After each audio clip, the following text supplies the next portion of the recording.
Hello student, how are you? I hope आप सब अच्छे होंगे। So we are going to start class 10th NCERT mathematics chapter 3 pair of linear equation in two variable exercise 3.2। इसके 3.2 का introduction में हमने देखा था कि सब्स्टिट्यूशन मेथड से हम दो पेयर ऑफ लीनियर इक्वेशन को सॉल्व किया था, जहाँ पर हमने देखा कि अगर x और y के टर्म्स में आपकी दो इक्वेशंस हैं तो आप किसी भी इक्वेशन से या तो x की वैल्यू निकाल लोगे और दूसरी इक्वेशन में जाके अप्लाई कर दोगे, फिर आपको वहाँ से एक वैल्यू मिलेगी, उसको फिर अगेन आप किसी भी इक्वेशन में पुट कर सकते हो। तो आइए हम स्टार्ट करते हैं इसके एग्जांपल से और देखते हैं कि क्या हमने बेसिक में पढ़ा था। तो फर्स्ट क्वेश्चन है हमारा, solving the following pair of linear equations bye substitution method. आपको याद रखना है कि सब्स्टिट्यूशन मेथड से इसको सॉल्व करना है। दो इक्वेशन आपको गिवन है, किसी एक को आप इक्वेशन 1, किसी एक को आप इक्वेशन 2 मान लो।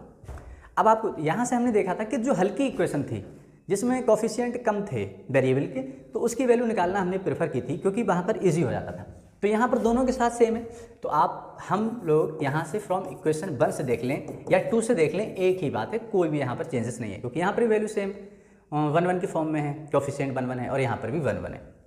तो फ्रॉम इक्वेशन अगर हमने 1 से देखा तो x plus y equals to 14। अगर यहाँ से हमने x की वैल्यू निकाली तो 14 माइनस वाई, ये इक्वेशन आप इसको थर्ड का नाम दे दोगे। अब इस इक्वेशन को आप पुट करोगे किस में? पुट इन इक्वेशन, ये आपको बताना है कि हम किस इक्वेशन में पुट करेंगे। आपको बेसिक में बताया गया था कि अगर आपने इक्वेशन 1 से x की वैल्यू निकाली है तो आप पुट करोगे जाके इक्वेशन 2 में, और आपने इक्वेशन 2 से निकाली है तो आप पुट करेंगे फ्रॉम इक्वेशन 1 में। तो हमने यहाँ 1 से निकाली है तो हम पुट करने वाले हैं 2 के साथ। क्या है इक्वेशन आपकी? x minus y equals to 4। तो x के प्लेस पे हम इसकी वैल्यू लगा दें, कितनी है? 14 माइनस वाई जो पहले से है उससे हमें कोई फ़र्क नहीं पड़ता, तो इक्वल्स टू 4। यहाँ से आया आपका माइनस 2y इक्वल्स टू 4। 14 को उधर लेके जाते हो तो माइनस का 14, और यहाँ से आपको y की वैल्यू मिली माइनस 10 अपॉन माइनस 2। माइनस से माइनस कैंसिल आउट, 2 5 जा, तो यहाँ से आपको y की परफेक्ट वैल्यू मिल गई, कितनी है? 5। अब इस 5 वैल्यू को आप किसी भी इक्वेशन में पुट कर सकते हो। यहाँ पर जो एक वैल्यू मिल जाए आपको, वो किसी में आप पुट करिए, आप 1 में करिए, 2 में करिए, इक्वेशन 3 में करिए, अब यहाँ पर कोई प्रॉब्लम क्रिएट नहीं होने वाली। तो सबसे ज़्यादा इजी रहता है फ्रॉम इक्वेशन 3 में, तो हम पुट कर रहे हैं पुट इन इक्वेशन 3। तो यहाँ से आपको x equals to 14 minus y की वैल्यू कितनी है आपकी? 5। अब अप्लाई कर दोगे और यहाँ से आपको x की परफेक्ट वैल्यू मिली 9। और यहाँ से ये भी क्लियर हुआ कि जब x और y दोनों की वैल्यू आपको मिल रही है, मीन्स यहाँ पर जो लाइनें रही होंगी वो इंटरसेक्टिंग लाइनें रही होंगी। अगर आप ग्राफिकली से इसको रेशियो का प्रोपोर्शन चेक करोगे तब भी आप देख पाओगे 1/1 is not equal to 1 upon minus 1। तो ये रहा आपका एग्जाम्पल फर्स्ट। सेम आपका सेकेंड वाला है, तो हम देखते हैं इसमें हमने क्या किया कि ये इक्वेशन 1 है और यहाँ पर इक्वेशन 2 है। यहाँ पर जो इक्वेशन थी यहाँ पर वेरिएबल 2 थे, x एंड y, और इस केस में अगर हम देखें तो यहाँ पर भी वेरिएबल 2 हैं, एक s है और दूसरा t है। तो अब यहाँ से हम चाहे यहाँ से वैल्यू निकालें चाहे यहाँ से निकालें, बेटर होगा कि हम हल्की वैल्यू के साथ आगे बढ़ें। तो हमने फ्रॉम इक्वेशन 1 से देखा, फ्रॉम इक्वेशन 1, और 1 में क्या था आपका s minus t equals to 3, और यहाँ से आपने s की वैल्यू निकाली 3 प्लस टी, माइनस टी उस साइड लेके जाओगे प्लस का टी। ये आपकी इक्वेशन हो गई 3rd। अब आप इस वैल्यू को पुट कर दीजिए किसी भी इक्वेशन में, पुट इन इक्वेशन, सॉरी किसी में नहीं, आपने फ्रॉम 1 से निकाला है, आप 2 में अप्लाई करने वाले हैं। From equation put in equation 2, तो s की वैल्यू आप लगा दो 3 plus t upon 3 plus t upon 2 equals to 6। यहाँ पर आपने ले लिया एलसीएम, तो यहाँ पर दोनों डिनोमिनेटर्स डिफरेंट हैं तो आपको करनी होगी क्रॉस मल्टीप्लाई। तो 2 के साथ 2 3 जा 6 प्लस 2 के साथ मल्टीप्लाई टी से करोगे तो 2t प्लस 3t, और यहाँ से आपको वैल्यू मिल गई 2t plus 3t 5t plus 6 upon 6 equals to 6। अब यहाँ से हम क्या करेंगे कि 5t प्लस 6 इक्वल्स टू, इस 6 को आप उस साइड लेके जाओ तो 6 इंटू 6, और अब 5t इक्वल्स टू ये हो गया आपका 36, प्लस का 6 लेके जाओगे तो माइनस 6, और यहाँ से आपको t की वैल्यू मिली 30 अपॉन 5, मल्टीप्लाई का डिवाइड में पहुँचता है, 5 बन जा 5 और 5 6 जा 30। यहाँ से t की वैल्यू आपको कितनी मिली? 6। अब इस t की वैल्यू को आप किसी भी इक्वेशन में पुट कर सकते हो। एक प्लेस पर आपको रेस्ट्रिक्शन दी गई है, जब आप इक्वेशन 1 से निकाल रहे हो तो 2 में लगाना है, 2 से वैल्यू निकालोगे तो 1 में लगाओगे, बट जो एक वैल्यू आपकी मिल जाए तब कोई रेस्ट्रिक्शन नहीं, आप जहाँ चाहें वहाँ लगा सकते हो। हम थर्ड में लगा रहे हैं, put in equation third, put in equation third क्या है आपका s equals to 3 plus t की वैल्यू है 6 और यहाँ से s की वैल्यू आ गई 9। यहाँ पर भी आपको s और t की दोनों वैल्यू मिल रही हैं, फिक्स हो रहा है, क्लियर हो रहा है कि ये भी दोनों इंटरसेक्टिंग लाइन होंगी अगर आप इसको सॉल्व करते हो बाय ग्राफिकली मेथड। तो please note down, then we will proceed next question.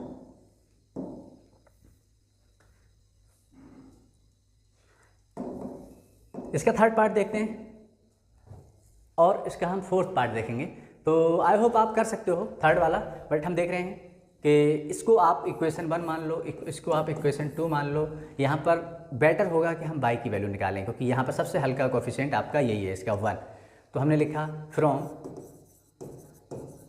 Equation first, तो 3x minus y equals to 3।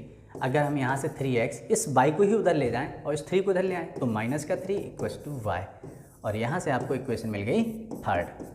अब आप पुट कर देंगे, आपने किससे निकाला है 1 से, और आप पुट किस में करेंगे 2 में, पुट इन इक्वेशन 2।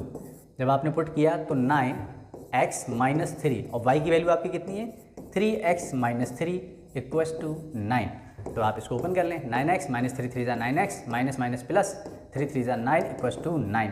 ये कैंसिल आउट और यहाँ से आया आपका 9 इक्वल्स टू 9। और यहाँ से एक बात क्लियर हुई कि लेफ्ट हैंड साइड इक्वल है राइट हैंड साइड के, और ये आपको ये बात शो कर रहा है कि यहाँ पर जो दो pair of linear equation in two variable दे रखी हैं वो दोनों कोइंसिडेंट होंगी। जो हमने बेसिक में देखा था कि अगर लेफ्ट हैंड साइड x और y की वैल्यू हमें ना मिले, x और y की वैल्यू ना मिले, but left hand side equal आ जाए राइट हैंड साइड के, तब वो दोनों इक्वेशंस कोइंसिडेंट होंगी। और यहाँ पर अगर कोइंसिडेंट हैं तो कितने सॉल्यूशन मिलने वाले हैं आपको, इन्फिनाइट मैनी सॉल्यूशन मिलने वाले हैं आपको, because it is a coincident line. अब मूव करते हैं हम अपने फोर्थ पार्ट पर। बहुत इजी है, बस एक प्रॉब्लम आपको यहाँ पर फेस करनी पड़ रही है कि यहाँ पर डेसिमल में दे रखा है, तो बेटर होगा कि मैं मल्टीप्लाई कर दूँ 10 की, मल्टीप्लाई 10 ऑन बोथ इक्वेशन। तो अब अगर हम 10 से मल्टीप्लाई करेंगे तो ये कितना होने वाला है 10 into 0.2x plus 10 into 0.3 by complete equation से करेंगे हम 10 इंटू 13। सिमिलरली हम इसको पहले सॉल्व कर रहे हैं, इसको हम डायरेक्ट भी लिख सकते हैं। इसकी जब मल्टीप्लाई करोगे ये आया आपका 2x, यहाँ से आया आपका 3y और यहाँ से आया 13, तो ये इक्वेशन आपकी 1 हो गई। सिमिलरली जब आप 10 की मल्टीप्लाई करोगे तो यहाँ से आपको कितना मिलने वाला है 4x plus 5y equals to 23, और ये आपकी इक्वेशन 2 है। फिर आपको देखना है जो सबसे ज़्यादा आपको कोफिशिएंट कम लग रहा है, इजी लग रहा है, आप उससे x की वैल्यू निकालो और पुट कर देना अदर में। तो हमने यहाँ से देखा फ्रॉम इक्वेशन 1, फ्रॉम इक्वेशन 1 अगर हम 1 से देखें तो 2x plus 3y equals to 13 है, और यहाँ से मैंने 2x की वैल्यू निकाली तो 13 माइनस 3y, और यहाँ से x की वैल्यू 13 माइनस 3y अपॉन 2, और ये इक्वेशन आपको मिली थर्ड। अब फ्रॉम इक्वेशन 1 से आपने वैल्यू निकाली है, आप पुट कर देंगे इक्वेशन थर्ड में, put in equation third, sorry आपने 1 से निकाला है, आप 2 में पुट करने वाले हो।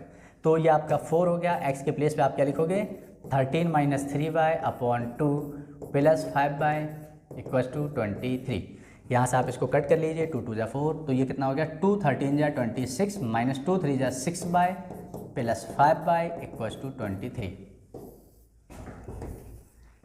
अब यहाँ से देखें माइनस का 6y है प्लस का y है 5y है, तो माइनस का y बचा, और इधर आपका 23 प्लस का 26 उस साइड लेके जाओगे तो माइनस का 26, और यहाँ से आपको y की वैल्यू मिली -3 अपॉन -1, y की वैल्यू आपकी 3।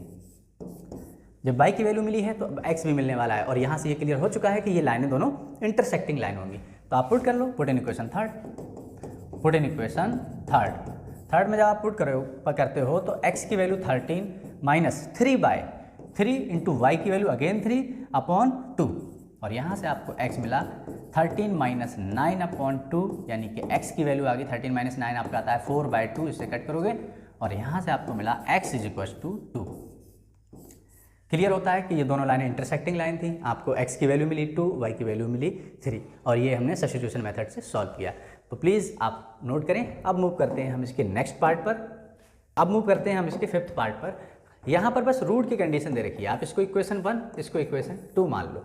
जहाँ से बेटर हो आप यहाँ से वैल्यू निकालें, इस बार बहुत ईजी रहेगा। फ्रॉम इक्वेशन 2 कैसे देखो, √3x इक्वल्स टू √8y और यहाँ से अगर हम x की वैल्यू निकालें तो √8/3, ये एक ही रूट में आ जाना है दोनों को, या आप अलग अलग भी लिख सकते हो, √8/√3y और इसको आप इक्वेशन मान लेंगे थर्ड और अप्लाई कर देंगे किसमें, 2 से निकाला है इस बार आपको, put in equation 1। Put in equation 1 क्या है आपका, √2, x की वैल्यू आपकी कितनी है, √8/√3 और bye plus √3y equals to 0। तो यहाँ से आपने देखा तो यहाँ से कितना हुआ आपका, √2 एक ही रूट में जब जाएंगे ये तो 2 × 8 16/√3y plus √3y equals to 0। आप एलसीएम ले लो, आपने ले लिया एलसीएम 3 तो ये कितना आया, 16 का स्क्वायर रूट होता है 4y, √3 की मल्टीप्लाई करोगे आप तो ये हो गया आपका √3 का स्क्वायर बाय इक्वल्स टू 0 और यहाँ से आपको मिला 4y plus 3y equals to 0 × √3, यहाँ से आपका आया 7y इक्वल्स टू 0 और y की वैल्यू 0।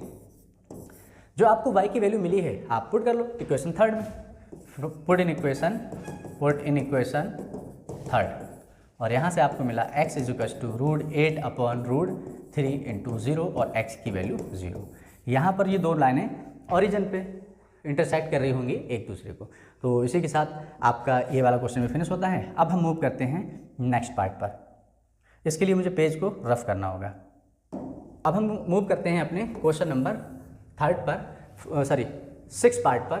इसमें हम पहले इन इक्वेशन को थोड़ा सा सॉल्व करेंगे। 3/2x minus 5/3y equals to -2। अगर हम यहाँ से 2 × 3 को ले लें एलसीएम तो यहाँ पर डिनोमिनेटर हमने मल्टीप्लाई में लिया है, ऊपर करेंगे हम cross multiply, 9x minus 5 2 10y equals to -2। यहाँ से आया आपका माइनस का 9x minus 10y equals to -2 × 6 और यहाँ से आपको परफेक्ट इक्वेशन अब 1 मिल चुकी है जो आपको अब परेशान नहीं कर रही है, -12 इक्वेशन 1। आप सेकेंड वाले से देखें, x/3 plus y/2 equals to 13/6। यहाँ पर आपने एलसीएम लिया तो 3 × 2 और ये आप क्रॉस मल्टीप्लाई करेंगे तो 2x plus 3y equals to 13/6। ये 6 इससे कैंसिल आउट होगा।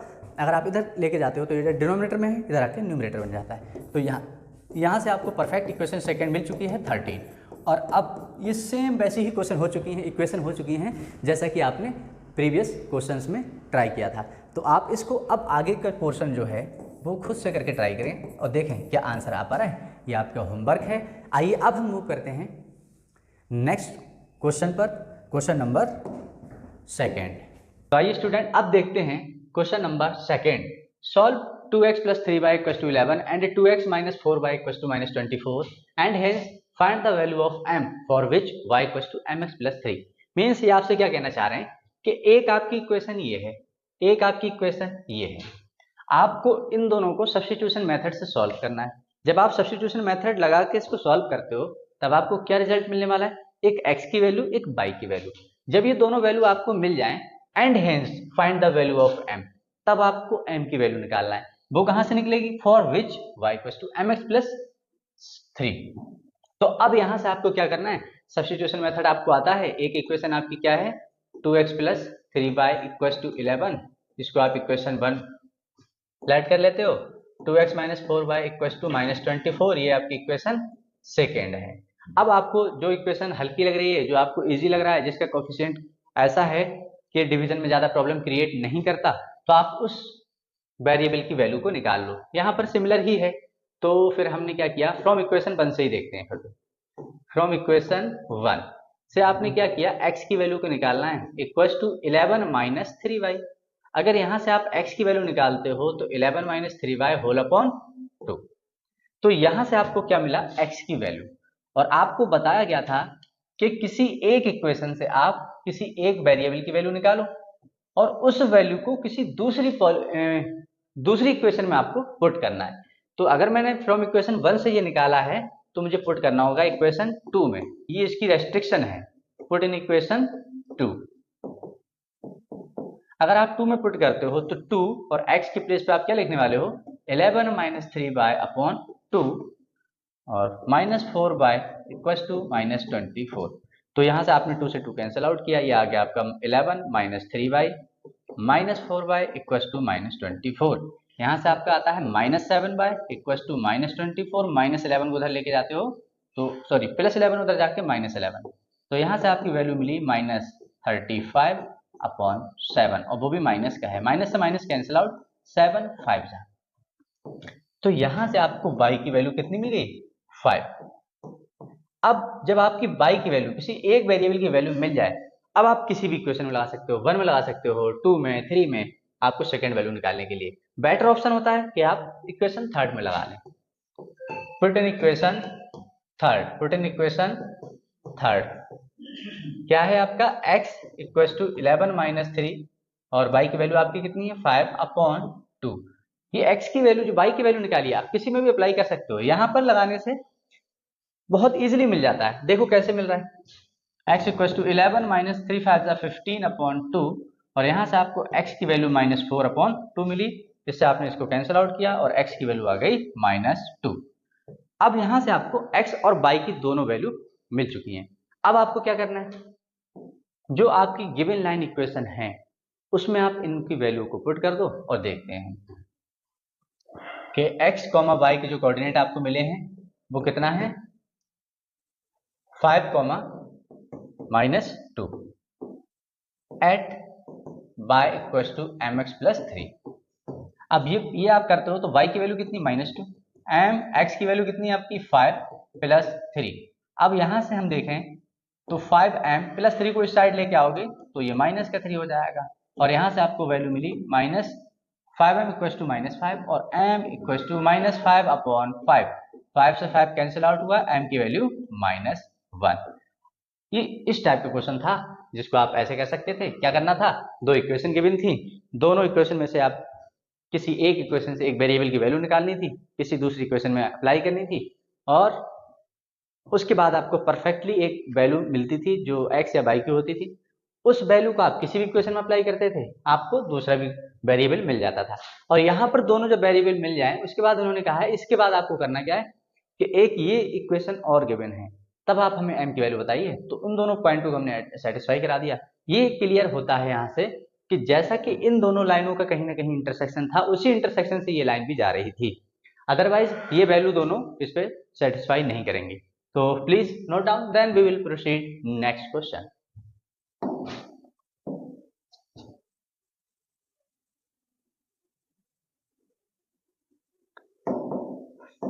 देखते हैं क्वेश्चन नंबर 3। इसमें क्या दे रखा है, form the pair of linear equations for the following problems and find their solution bye substitution method. यहाँ पर आपको वर्ड्स प्रॉब्लम दे रखी हैं और इन वर्ड्स प्रॉब्लम को आपको क्या करना है, पहले इक्वेशन की फॉर्म में कन्वर्ट करना है। जब आपकी इक्वेशंस बन जाएं उसके बाद आपको सब्स्टिट्यूशन मेथड से इसको सॉल्व करना है। तो ये वर्ड्स प्रॉब्लम है, बहुत इजी होती हैं। आइए देखते हैं। फर्स्ट वाला पार्ट क्या दे रखा है इन्होंने, the difference between to number is 26। यहाँ पर दो नंबर का डिफरेंस 26 है। कंफर्म होता है कोई दो नंबर हैं वो दोनों अननोन हैं। And one number is 3 times the other, जबकि आपका एक नंबर जो है वो दूसरे से 3 टाइम्स है। तो अगर हम यहां से लेट कर लें, let the first number equal to x, तो अदर नंबर कितना हो जाएगा हमारा, y। तो इन दोनों का डिफरेंस, सबसे पहली कंडीशन क्या है, ATQ देखेंगे हम according to question. Difference between two numbers is 26। अब हमें नहीं पता है कि फर्स्ट हमारा ग्रेटर है या हमारा सेकंड वाला ग्रेटर है, बट हमने मान लिया कि हमारा x ग्रेटर है। तो हमने लिखा कि फर्स्ट टू डिफरेंस 26 है, मींस पहला मेरा क्या होगा x और सेकंड मेरा माइनस। जब इन दोनों का डिफरेंस करेंगे तो आंसर हमारा 26 आ रहा है। दो नंबर थे, दोनों का डिफरेंस कितना आ रहा है, 26। हमने मान लिया कि हमारा, यहां पर आप ये भी लेट कर लो, x is greater than, let x is greater than y। Similarly आप y के लिए भी लिख सकते हो। तो यहां से आपकी बनती है एक इक्वेशन। अब आप सेकंड पे प्रोसीड करने वाले हैं। And one number is 3 times the other, जबकि एक नंबर आपका क्या है, दूसरे वाले से 3 टाइम है। सिमिलरली मैंने जब, सिंपल सी बात है, जब मैंने x को ग्रेटर माना है तो x जो मेरा होगा वो 3 टाइम्स ऑफ अदर। भाई स्मॉल नंबर का ही तो 3 टाइम्स हो सकता है। तो इन्होंने कहा है one number is 3 times the other, तो मैंने कहा जो मेरा ग्रेटर था वो जो है वो 3 टाइम्स है। यहां से आपको मिलती है एक second equation, x minus 3y is equal to 0, और यहां से आपको क्या मिला, इक्वेशन 2। आप यहीं से रख सकते हो, हमें भी वैसे भी तो वैल्यू निकालनी थी, इसी को आप 2 मानो। अब यहां से आपको x की वैल्यू ऑलरेडी गिवन है, आप इसी x की वैल्यू को पुट कर दीजिए इक्वेशन फर्स्ट में, फ्रॉम इक्वेशन 1 एंड 2। तो यहां से x की वैल्यू अगर मैं यहां पर अप्लाई करूं तो कितना आ रहा है, 3y minus y equal to 26, और यह आपका बचा 2y इक्वल टू 26, और यहां से आपका y आ गया 26/2 1 जा और 3 जा। तो यहां से आपको x की y की वैल्यू मिल चुकी है कितनी, 13। बट आपको तो x भी निकालना है।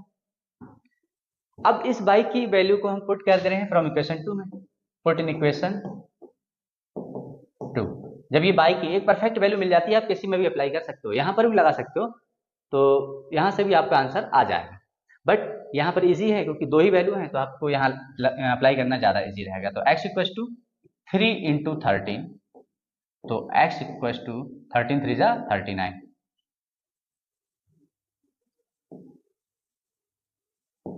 x equal to 39। यहाँ से आपको x की वैल्यू मिल गई है, y की वैल्यू मिल गई है, और यही इनकी रिक्वायरमेंट थी। फाइंड देम, आपने दोनों नंबर बता दिए हैं, x की वैल्यू 13 है, y की वैल्यू x की वैल्यू 39 और y की वैल्यू 13। मान लो अगर आपने लेट किया होता कि y is greater then x, कोई दिक्कत नहीं थी, जहां जहां पर x आया है वहां वहां पर y होता, जहां जहां पर y है वहां वहां x, और फिर आपका y की वैल्यू 39 और x की वैल्यू 13 हो जाती, कोई यहां से डिफरेंस क्रिएट नहीं होता है। यही मैथमेटिक्स है आपका। ठीक है, तो आइए मूव करते हैं इसके क्वेश्चन नंबर 3 के सेकंड पार्ट पर। सेकंड पार्ट में कहा है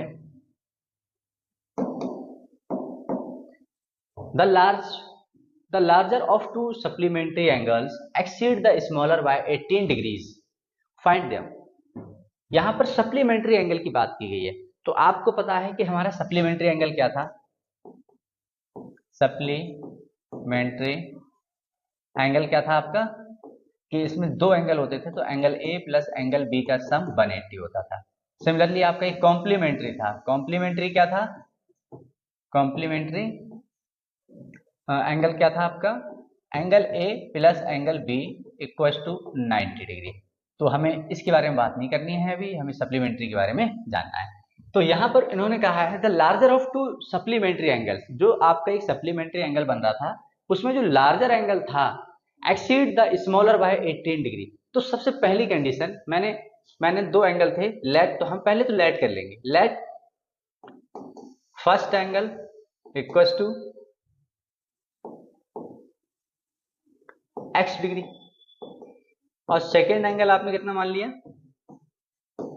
y डिग्री। अब इन दोनों का सम कितना होना चाहिए, ये हमारी अपनी, ये हम जानते हैं कि दोनों एंगल का सम 180 डिग्री होगा। तो हमने क्या लिखा, angle x plus angle y equal to 180 degree. आप एंगल को यहां से हटा भी सकते हो, क्योंकि हमें पता है कि हम on the basis of angle बात कर रहे हैं, बट हम वेरिएबल को भी सॉल्व कर रहे हैं। तो आप यहां से अगर सिर्फ x प्लस y लिखते हो कोई फर्क नहीं पड़ रहा है, ये आपको इजी रहेगा। अगर आप एंगल में भी लिख रहे हो तो डिफरेंस क्रिएट होगा नहीं कुछ भी। तो ये आपकी फर्स्ट इक्वेशन होगी। सेकंड के लिए इन्होंने बोला है एंगल, लार्जर एंगल मैंने मान लिया अगेन कि मेरा लार्जर कौन सा है, लार्जर एंगल मेरा कौन सा है, लेट करते हैं हम यहाँ पर भी कि x है।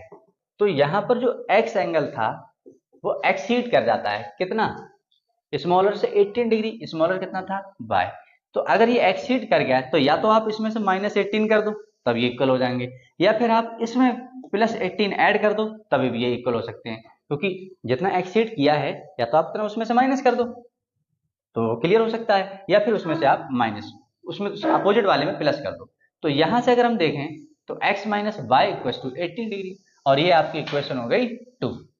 अब इन दोनों इक्वेशन से आपको क्या करना है, फ्रॉम इक्वेशन सॉल्व कर देना है। फ्रॉम इक्वेशन 2, अगर हम 2 इक्वेशन की बात करें तो x की वैल्यू यहां से निकल के आ जाएगी 18 प्लस y।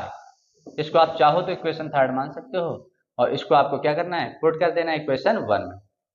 पुट इक्वेशन 1, और 1 में जब अप्लाई करोगे आप तो x की वैल्यू आपको पता है, अप्लाई करो 18 plus y is equal to 180 degree. तो यहां से आपका आ गया 2y इक्वल टू 180 माइनस 18, और हम इसको जरा देखते हैं, y इक्वल टू 180 से आपने 18 को माइनस किया तो 162 अपॉन 2, इसे आप कैंसिल आउट करो, 2 8 जा 2 1 जा, और y इक्वल टू आया 81। अब अगर y 181 है तो आप पुट कर दो अगेन किसी एक इक्वेशन में, किसी में भी कर सकते हो, हम पुट इन इक्वेशन 3 कर रहे हैं, इक्वेशन 3। तो 3 में जब हमने किया तो x equal to 18 plus y 18 plus 81, और यहां से आपको x की वैल्यू मिली 9 और 9। तो आपका स्मॉलर एंगल कितना हो गया, 81 डिग्री, और जो हमारा लार्जर एंगल है वो कितना हो गया, 99 डिग्री। तो इसी के साथ ये पार्ट भी फिनिश होता है। तो अब मूव करते हैं हम इसके थर्ड पार्ट पर।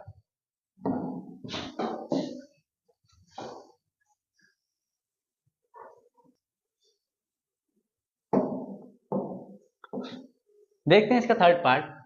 इन्होंने कहा था coach of a cricket team buys a bat 7 bat and 6 balls for 3800। Later she buys 3 bats and 5 balls for 1750 rupees. Find the cost of each bat and ball. आपको इसको भी pair of linear equation in 2 variable की help से solve करना है। Means आपको 2 equations बनाना है, दोनों को सॉल्व कर देना है। तो हम पहले तो देखो यहाँ पर 2 चीजों का कंपैरिजन किया गया है, बैट्स एंड बॉल्स का। तो अब हम क्या करें कि बैट्स को और बॉल को कुछ ऐड कर लें। हमें नहीं पता इनकी कॉस्ट क्या है, इतना पता है कि 7 बैट और 6 बॉल का सम जो था तो उनको 3800 रुपये देना पड़ा, 3800 रुपीज देना पड़ा। तो अब हम यहां से लेट कर लें, सबसे पहले let the cost of bat x rupees. Similarly अगर हम बात करें कॉस्ट ऑफ बॉल्स, हमने माना y रुपीज।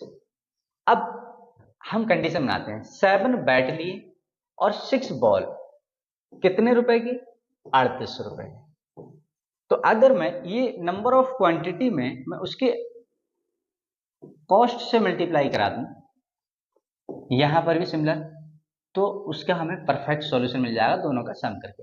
जैसे मान लो कोई मैंने एक 10 रुपए का मेरा बैट था और मुझे 7 बैट लेना है, तो 7 की मल्टीप्लाई 10 से कर दूंगा, 70 रुपीज हो गए। मीन्स कॉस्ट से आप मल्टीप्लाई करते हो नंबर क्वांटिटी की तो आपको उसकी कॉस्ट मिल जाती है। तो यहां से आपको मिल चुका है 7x plus 6y equal to 3800, जिसको आपने इक्वेशन माना 1। सिमिलरली आप सेकेंड पे मूव करते हैं। लेटर बाद में उसने क्या किया, C buys 3 bats and 5 balls for 1750 rupees. फिर अगेन वही करना है, 3 बैट्स की कॉस्ट से मल्टीप्लाई करा दो, 5 बॉल्स नंबर ऑफ क्वांटिटी की, फिर अगेन आपको क्या करना है, मल्टीप्लाई करा देना है किसके, उसकी कॉस्ट से। अब आपको 1750 रुपीज देना पड़ा, और ये आपकी इक्वेशन हो गई सेकेंड। आप एक बार अच्छे से कर लेते हो या थोड़ा सा कॉन्सेंट्रेट कर लेते हो तो ये परमानेंटली आपका क्लियर हो जाता है। तो आप अच्छे से देखें, अब यहाँ पर आपकी 2 इक्वेशन बनी है। अब इन दोनों इक्वेशन को अगेन आपको सॉल्व करना है। किसी एक इक्वेशन से आप क्या करेंगे, x या y की वैल्यू निकाल लोगे।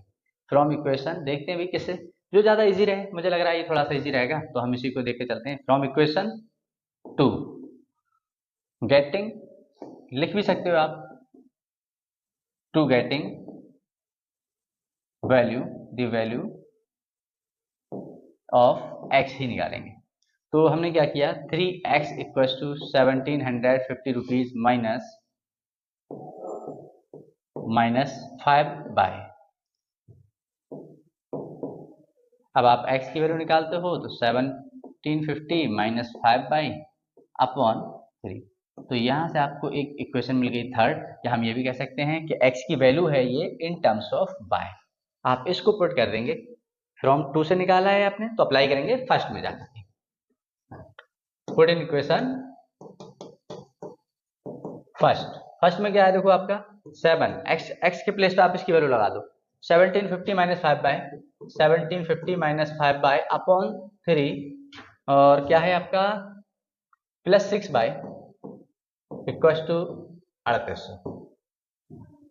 यहाँ पर ही कैंसिल आउट तो होने वाला है नहीं, तो आप क्या करेंगे एलसीएम ले लो 3, इधर कुछ नहीं है तो आप 1 मान लो। तो यहाँ एलसीएम लेने के बाद अब इसकी आप मल्टीप्लाई करा दोगे तो कितना आ रहा है 7 5 या 35 कैरी 3 7 7 या 49 52 2 कैरी 5 7 1 या 7 और 5 12 माइनस 7 5 या 35 प्लस 6 3 या 18 बाय इसके साथ बाई भी है इक्वल टू 3800। यहाँ पर जो डिनोमिनेटर है आप उस साइड लेके जाओगे तो आपका यहाँ कितना आता है 12250 माइनस का 17 है प्लस का 18 है, बचता है आपका माइनस का 17 बाय इक्वल टू 3800 इंटू 3। आप यहाँ से आप इसको सॉल्व करें तो 00 3 8 24 कैरी 2 3 3 9 2 11। इसको अगर हम इधर लेके जाएं तो -2 12 250 आप इसको सॉल्व करेंगे तो y equal to 0 0 5 2 minus 12 minus 4 8 यहाँ बचा 1 1 माइनस 1 0 0, ठीक है, अपॉन वो भी माइनस का क्योंकि माइनस का ग्रेटर है, माइनस का 17 माइनस से माइनस कैंसिल आउट, देखो 17 के टेबल में आ रहा है 17 5 जा 0 आप ऐसे नोट कर दो। तो यहाँ से आपको y की वैल्यू मिल गई 50। y की वैल्यू को आपको पुट कर देना है, किसी भी एक इक्वेशन में आंसर आपका आ जाएगा। हम पुट कर रहे हैं थर्ड में, पुट इन इक्वेशन थर्ड।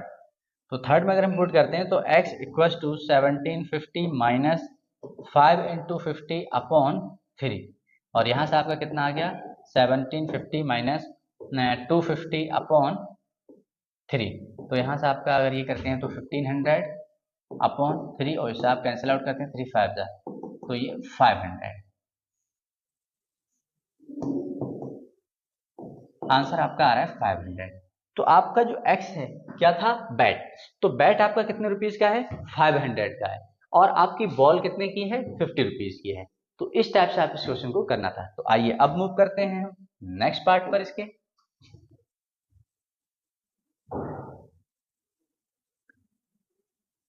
तो अब देखते हैं क्वेश्चन नंबर इसका fourth part. The taxi charges in a city consist of a fixed charge together with the charge for the distance covered for a distance of 10 kilometre.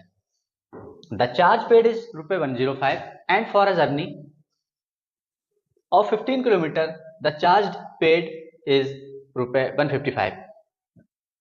What are the fixed charges and the charge per kilometer? आपको निकालना क्या है, एक fix charge निकालना है और एक निकालना है पर kilometre charge. How much does a person have to pay for travelling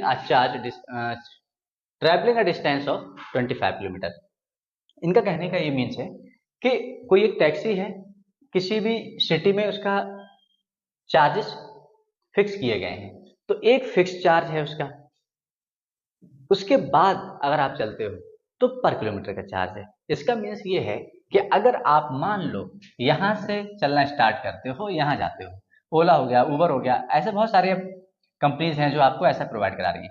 तो इन्होंने क्या किया कि फर्स्ट किलोमीटर का तो इन्होंने फिक्स कर दिया चार्ज, और बाकी का जो आपका बचता है, मान लो यहाँ पर 10 किलोमीटर के अकॉर्डिंग है तो 9 किलोमीटर जो बच रहा है आपका, उसका चार्ज ये अलग से काउंट करते हैं। मान लो अगर ये 20 है तो इसका 15 कर दिया, या फिर इसका ज्यादा है इसका कम कर दिया। फिलहाल जो फर्स्ट किलोमीटर चार्ज होता है वो डिफरेंट होता है इन कंपेरिजन टू अदर। इसका मीन्स ये भी होता है कि अगर ऐसा होता तो बच्चे 1 किलोमीटर वाले पे भी ओला या उबर को ही कांटेक्ट करते हैं और उसके साथ जा रहे होते, तो यहाँ पर तो इनका लॉस हो जाता है। तो इन्होंने फर्स्ट किलोमीटर का चार्ज इसलिए ज्यादा रखा है कि जो डिस्टर्बिंग एलिमेंट है वो इन्हें परेशान ना कर पाए। तो हम देखते हैं कि अब इनके अकॉर्डिंग क्या है। इन्होंने कहा है कि डिस्टेंस कवर्ड, आपको डिस्टेंस कवर करनी है 10 किलोमीटर की, जिसका आपको रुपए पे करना है 105 रुपीज। तो ठीक है, देख रहे हैं अगर हमें 10 किलोमीटर कवर करना है तो हम पहले तो फिक्स लेट कर लो आप, let fix charge, let fix charge कितना होता है तुम्हारा x, मान ले रहे हैं हम x है क्योंकि हमें वेरिएबल के फॉर्म में लेना है x रुपीज, और पर किलोमीटर का चार्ज कितना है? ₹22। तो अगर ऐसा है तो आपको 10 किलोमीटर चलना है, तो आप 1 किलोमीटर चले होंगे जिसका आपने पे किया होगा फिक्स्ड चार्ज, प्लस जो आपने 9 किलोमीटर चला होगा उसका आपने दिया होगा पर किलोमीटर का चार्ज। इस सब का आपने टोटल अमाउंट कितना पे किया? 105 आप लिख देंगे ये। अब यहाँ पर आप अप्लाई कर दो जो आपने लेट किया हुआ है, फिक्स किया है आपने। फिक्स चार्ज कितना है आपका? x रुपीज इंटू 1 करोगे 1 ही रहना है। 9 के साथ पर किलोमीटर का चार्ज कितना है आपका? y equal to 105। और यहां से आपको मिली इक्वेशन फर्स्ट। अब हम देखेंगे सेकंड वाले के लिए। अब आपको कितना चलना है? 15 किलोमीटर चलना है, जिसमें आपको कितना पे करना होगा? 155 रुपीज। चलना कितना है आपको? 15 किलोमीटर। तो अगर 15 किलोमीटर चलना पड़ा है आपको, यहां से आप लिख देंगे 80 क्यू, ये अकॉर्डिंग टू क्वेश्चन था। तो अगेन आपका 1 किलोमीटर तो फिक्स चार्ज था, प्लस और जो 14 किलोमीटर होगा उसका पर किलोमीटर चार्ज लगने वाला है, और इसका टोटल कितना पे किया आपने? 155 रुपीज। अब आप क्या करेंगे कि 1 की मल्टीप्लाई अगर x के साथ करते हो, क्योंकि फिक्स चार्ज आपका x है, 14 की मल्टीप्लाई अगर आप y के साथ करते हो तो 14 बाय इक्वल टू 155। और ये हो गई आपकी इक्वेशन 2। आपको इसको कैसे करना है? सब्स्टिट्यूशन मेथड से करना है। तो सब्स्टिट्यूशन मेथड आपका क्या होता है आप देखेंगे, आप जानते हैं, या तो आप इक्वेशन 1 से निकालेंगे x या y की वैल्यू, या इक्वेशन 2 से निकालेंगे। आपको बताया गया था जहां पर आपको इजी रहे, जिसका कोफिशिएंट हल्का हो, आप जिस वेरिएबल का कोफिशिएंट हल्का हो आप उसकी वैल्यू निकालो, इजी रहता है। तो यहाँ पर दोनों प्लेसों पे x दोनों का कोफिशिएंट 1 है, आप किसी से निकाल सकते हो। हम फ्रॉम इक्वेशन 1 से कर रहे हैं, तो फ्रॉम इक्वेशन 1, तो यहां से हमें x की वैल्यू मिली कितनी? 9 बाई को उधर ले जाओ, 105 माइनस 9 बाई। यहां से आपने क्या किया, इसको एक और इक्वेशन का नेम दे दिया थर्ड। अब आप क्या करेंगे, इसको हम थोड़ा सा रफ कर रहे हैं। तो अब हम क्या करेंगे इसमें कि जो x की वैल्यू मिली है वो अभी निकाली किससे थी? फर्स्ट से, तो अप्लाई करना होगा आपको सेकंड में। Put in equation 2, put in equation 2। तो इक्वेशन 2 आपकी क्या है? x plus 14 y equal to 155। तो x की वैल्यू जो आपने निकाली है वो यहाँ पर अप्लाई कर दो, 105 माइनस 9 बाई प्लस 14 बाई को आप एज इट इज रखिए इक्वल टू 155। यहाँ से आपको कितना मिला? प्लस का है 14 बाई, माइनस का है 9। जब दोनों साइन माइनस होते हैं आप ऐड करते हैं, साइन माइनस आता है। जब दोनों साइन प्लस होते हैं आप ऐड करते हैं, साइन प्लस का होता है। बट एक प्लस और एक माइनस ऑलवेज आपका सब्ट्रैक्शन देता है, तो जो ग्रेटर होता है वही साइन का बच जाता है। तो यहाँ पर प्लस का 14 है, माइनस का 9 है, प्लस का ज्यादा है और कितना ज्यादा है? 5 बाई इक्वल टू 155 माइनस 105 उधर लेके जाओगे, प्लस है तो उधर जाके माइनस हो गया, और यहां से आपको मिला y equal to 50 upon 5, 50 upon 5, और यहां से आपको वैल्यू मिल गई 5 बन जा 0, y इक्वल टू 10 रुपीज। जो आपको ये नोटिफाई कर रहा है या डिस्क्राइब कर रहा है कि ये पर किलोमीटर का चार्ज था। कोइंसिडेंस था कि हमने अभी एग्जांपल बनाया उसमें भी 10 और 20 रखा था, बट अभी हमें नहीं पता कि हमारी x की वैल्यू क्या है। इसको हम पुट कर देंगे इक्वेशन थर्ड में, बहुत इजी रहेगा। Put in equation third, put in equation third. जब आपने थर्ड में पुट किया इसको, तो x minus x equal to 105 minus 9 y 9 into 10, 9 into 10। तो यहां से आपको कितना मिल चुका है? x इक्वल टू 105 माइनस 90, और यहां से x की वैल्यू आ रही है 50। चलिए थोड़ा सा तो लगाया, नहीं तो 10 और 20 होता तो फिर वही हमारा एग्जाम्पल भी वही बन जाता। तो यहां से क्लियर हुआ कि जो आपका फिक्स चार्ज है, जो आपका फिक्स चार्ज है वो कितना है? 15 रुपीज, ये फिक्स हो गया। अब बाकी का जो आपका पर किलोमीटर चार्ज है वो कितना है आपका? 10 रुपीज। इस टाइप से ही होता है, ये भी बहुत अच्छा क्वेश्चन बनता है। आपको आगे ये नॉन टेक के जितने भी एग्जाम हैं आपका, ऐसे सीजीएल हो गया या फिर जो भी छोटे मोटे एग्जाम हैं, इनमें बहुत क्वेश्चन आपको इस टाइप के मिलते हैं जो कंप्लीटली मैथ के ही, मैथ 10th क्लास के अप टू 10th क्लास के मैथ से आते हैं, जिसमें सबसे ज्यादा आपका वर्ड्स प्रॉब्लम होती है। तो आप इसको थोड़ा सा अच्छे से देखें। 10th क्लास का जो फाइनल एग्जाम होगा उसमें भी इसका वेटेज अच्छा होता है। तो आइए अब देखते हैं इसका last part.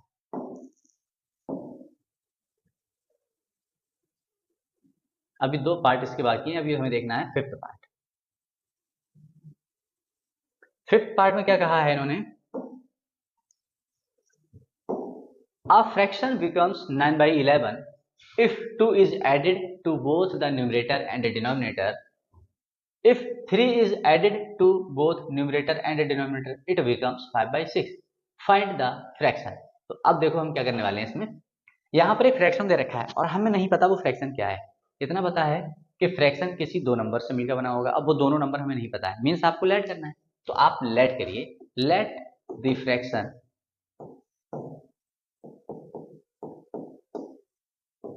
x upon y। अब आपको क्या करना है, आप फ्रैक्शन बिकम 9/11। ये फ्रैक्शन जो है अकॉर्डिंग टू क्वेश्चन क्या है देखते हैं, ये फ्रैक्शन जो है वो 9/11 हो जाता है। कब, इफ जब आप 2 added to both the numerator and denominator, means आप जब इसके न्यूमरेटर में और इसके डिनोमिनेटर में 2 ऐड कर देते हो। अब इसको हम थोड़ा सा सॉल्व कर लेते हैं। 11 के साथ आप क्रॉस मल्टीप्लाई करोगे, क्योंकि आपको पता है इक्वल में इधर से इधर वाली चीज जो आएगी मल्टीप्लाई में, डिवाइड वाला उधर जाके मल्टीप्लाई। तो ये हो गया आपका x + 2 = 9y + 2।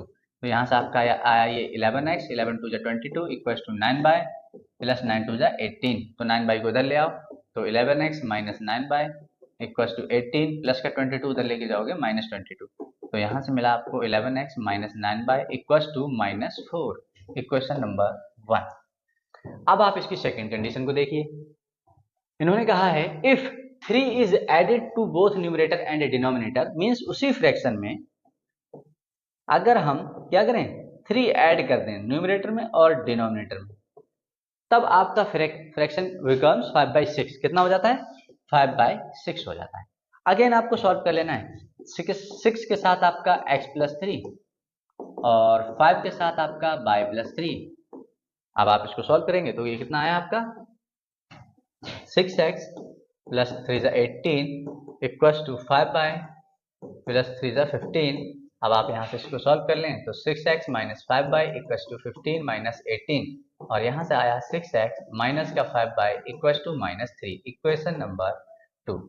अगेन आपको वही प्रोसेस अप्लाई करना है जो आप अभी तक करते आए। आई होप आप बहुत इजीली इसको कर पाओगे, क्योंकि हमने इस टाइप के बहुत सारे क्वेश्चंस कर रखे हैं।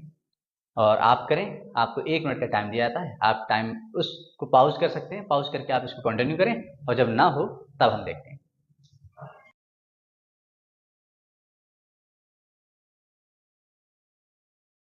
आई होप आप लोगों ने ट्राई किया होगा और आपने इसे कर भी लिया होगा। तो चलिए अब हम देखते हैं इसे।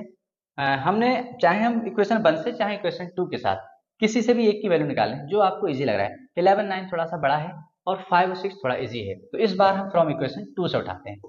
फ्रॉम इक्वेशन 2 गेटिंग x, तो 6x = -3 माइनस का 5y उधर जाके प्लस का 5y। यहाँ से आपने x निकाला तो -3 + 5y अपॉन 6, यहाँ से मिली आपको x की value in terms of y। Equation आप मान लो 3rd, और आप इसको अब पुट कर सकते हो, पुट इन इक्वेशन। अगर आपने इस बार 2 से निकाला है तो आपको 1 में अप्लाई करना होगा। आपने 2 से निकाली है x की वैल्यू, आप अप्लाई करेंगे 1 में। तो 1 हमारा कितना 11 और x की वैल्यू कितनी है जो अभी हमने निकाली है -3 + 5y upon 6 -9y = -4।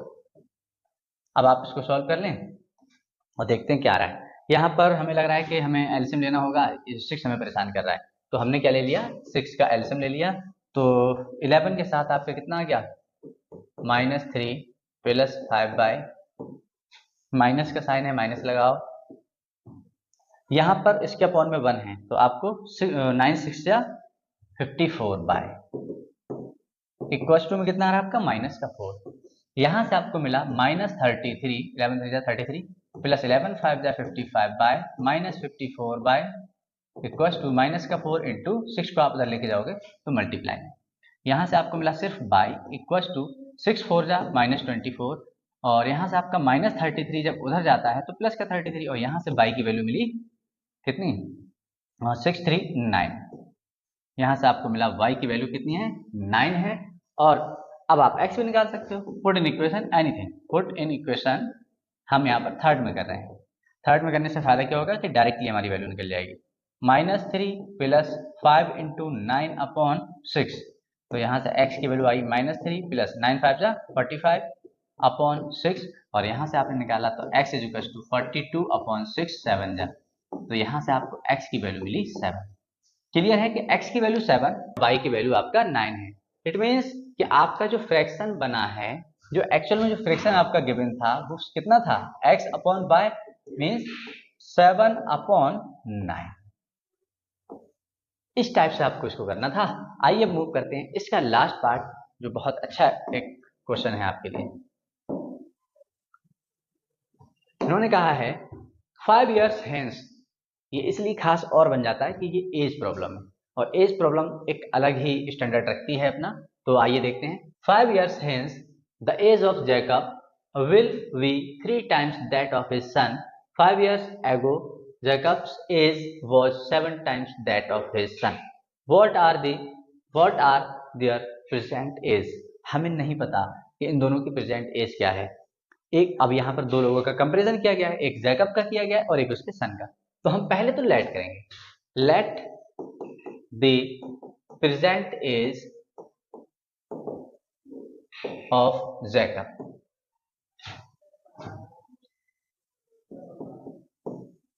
x years, present age of his son y years। अब हम बनाते हैं अपनी कंडीशन जो अकॉर्डिंग टू क्वेश्चन, बहुत ध्यान से देखना। 5 years hence the age of Jacob will be 3 times that of his son 5 years ago।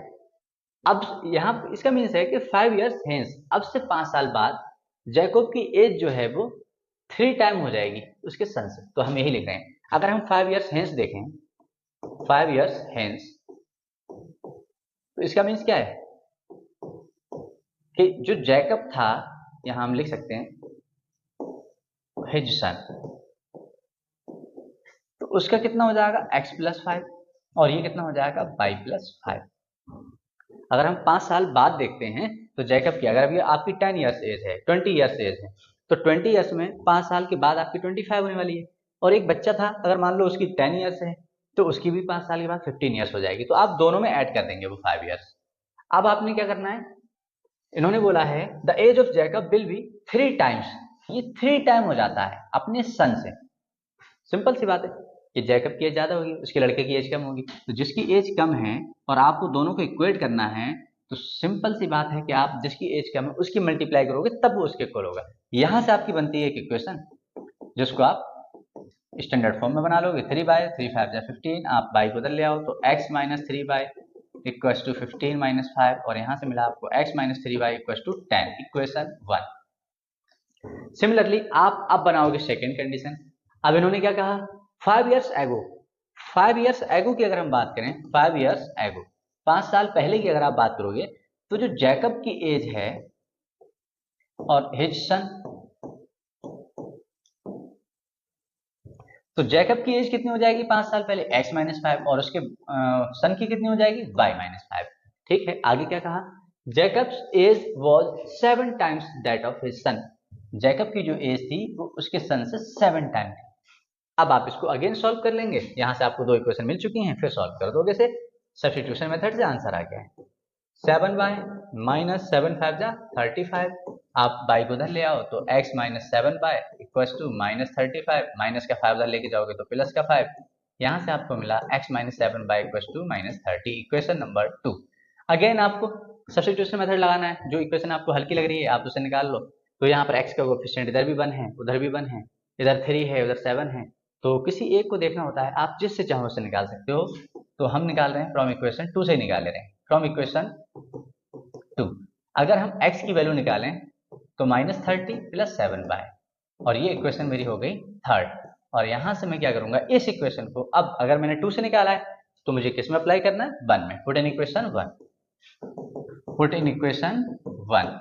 जब 1 में आप अप्लाई करोगे तो x की वैल्यू कितनी है, -30 + 7y - 3y इक्वल्स टू 10। यहां से आपको मिला 4y इक्वल्स टू 10, माइनस का 30 उधर लेके जाओगे तो प्लस का 30, और यहाँ से आपको y की वैल्यू मिली 40/4 means y equals to 10 years. जो ये निकल के आ रही है ये प्रेजेंट एज है। ये कौन सी एज है आपकी? प्रेजेंट एज है, और वो भी किसकी? उसके सन की, क्योंकि बाई ईयर्स हमने किसको माना है? His son. अब आप इसको पुट कर दीजिए y की वैल्यू को इन इक्वेशन थर्ड में। इन इक्वेशन थर्ड में आप किसी में भी कर सकते हो, फर्स्ट सेकंड थर्ड किसी में भी, फिलहाल थर्ड में लगाना इजी है। तो -30 प्लस 7 इंटू 10, तो यहाँ से आपकी x की वैल्यू आ रही है -30 प्लस 10 7 जा 70, तो यहाँ से x की वैल्यू आ गई 40 ईयर्स। तो यहाँ से जैकब की एज कितनी है? 40 ईयर्स, और उसके सन की एज 10 ईयर्स है। आप इन दोनों को अगर चेक भी करना चाहोगे ना तो इसी इक्वेशन में लगाओगे और आपकी वैल्यू परफेक्ट होगी। हम ट्राई करते हैं। y की वैल्यू 10 है, x की वैल्यू, तो y की वैल्यू अगर हम 10 यहाँ लगा दें तो 10 प्लस 5 15, 15 3 जा 45 आ रहा है। x की वैल्यू 40 लगाओ, 45 इक्वल टू 45। सिमिलर आप सेकेंड में भी करना चाहो तो आप लगा सकते हो। सेकेंड आपकी इक्वेशन क्या थी? x माइनस 5, ये तो 40 माइनस 5 करोगे कितना आ रहा है? 35, और यहाँ से आप इसको लिखोगे 10 माइनस 5 5 7 5 35, दोनों 35 इक्वल है। आप इसको एक बार चेक भी कर लें। इसी के साथ एक्सरसाइज फिनिश होती है, और अब हम मिलते हैं नेक्स्ट वीडियो में न्यू टॉपिक के साथ। अगर आपको वीडियो अच्छी लगी हो तो please like share and subscribe करें, बेल आइकन को प्रेस करना ना भूलें, जिससे कि हर एक न्यू वीडियो का नोटिफिकेशन आप तक सबसे पहले पहुंचे। So thank you.